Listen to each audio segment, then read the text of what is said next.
Un homme tué par des personnes qui sont censées nous protéger.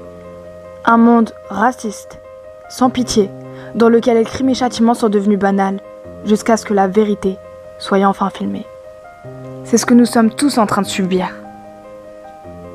L'humanité, un mot qui semble utopique désormais. Pourtant, c'est grâce à elle que nous sommes ici. Mais depuis peu, la Terre n'en peut plus. Elle pleure pour nous. Elle crie pour nous. Alors oui, George Floyd est déjà mort. Mais vous n'avez pas encore tué l'humanité. Et tant qu'il y a de la vie, il y a de l'espoir. C'est pourquoi j'ai écrit cette lettre pour n'importe quel cœur dans ce monde qui saigne. Mon cœur aussi saigne. Mais non pas de vengeance, non, car la vengeance est la pire arme qui puisse exister. Non, je pleure pour cette mentalité folle qui hante quelques cœurs sombres tachés de sang. Le racisme, un seul mot, mais qui dénonce tellement d'injustice. Que dire à son enfant lorsqu'il se demande « Pourquoi est-il mort ?» Eh bien, parce que le racisme est présent. C'est la simple et pure vérité. Il était noir, père de 2 filles, et vivait sa vie tout comme toi, jusqu'à ce que l'on la détruise d'un coup de baguette magique.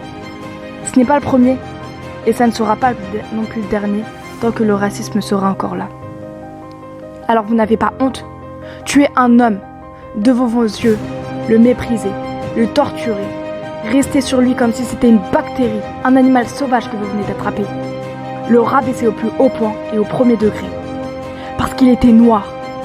Laisser un message: je suis supérieur aux autres, aux personnes de couleur. Mais bon sang, cela aurait pu être ton frère. D'ailleurs, nous sommes tous frères. Tu as tué ton propre frère. Tu as voulu engendrer la haine. Tu es censé nous protéger et non pas nous tuer. Qui est le véritable coupable ici? Qui doit être le plus rabaissé? Toi, la pourriture, le racisme, le déchet sur pied. Tu es lâche. Tu ne veux pas assumer la vérité. Eh bien, écoute bien mes propos. Nous sommes tous égaux. Personne ne se trouve en dessous ou au-dessus de quelqu'un d'autre. George Floyd a été tué car il était noir. Où va le monde? Crois-tu que c'est ainsi que nous allons cohabiter en paix et en amour? Honte à toi, déchet, tueur. George Floyd n'est pas mort. Il vit à travers nos écrits, notre cœur. Or, toi et tous les racistes ne vivez pas en paix. Vous ne connaissez pas le plus beau des sentiments, celui qui surpasse l'humiliation, l'humanité. Et tant que nous écrivons, chantons, parlons de ces atrocités dans le monde, George Floyd vivra encore. C'est un petit pas pour le racisme, mais un grand pas pour l'humanité. Car à travers cette atrocité, le monde se réveille enfin. Nous nous levons tous, quelles que soient nos origines, nos croyances, nos couleurs de peau. Nous nous levons tous pour la mémoire de George Floyd. Aucun humain ne mérite cela. Nous sommes tous égaux. Nous avons tous le même sang. Et encore une fois, nous l'avons montré dans les rues, en manifestant, main dans la main, pour un seul but, stopper le racisme. Merci à nous tous. Restons forts. Ne combattons surtout pas le mal par le mal, car ce n'est pas avec le feu que l'on éteint le feu. J'écris pour un avenir meilleur. J'écris pour que tout le monde entende ce même cri, ce même appel à l'humanité. Le monde va mal, et on le ressent tous en ce moment. Mais ne nous laissons surtout pas abattre, et coopérons. L'amour, le respect, l'égalité, la fraternité, l'humanité, et j'en passe. Ce sont des valeurs que nous devons bercer à nos enfants pour un lendemain meilleur.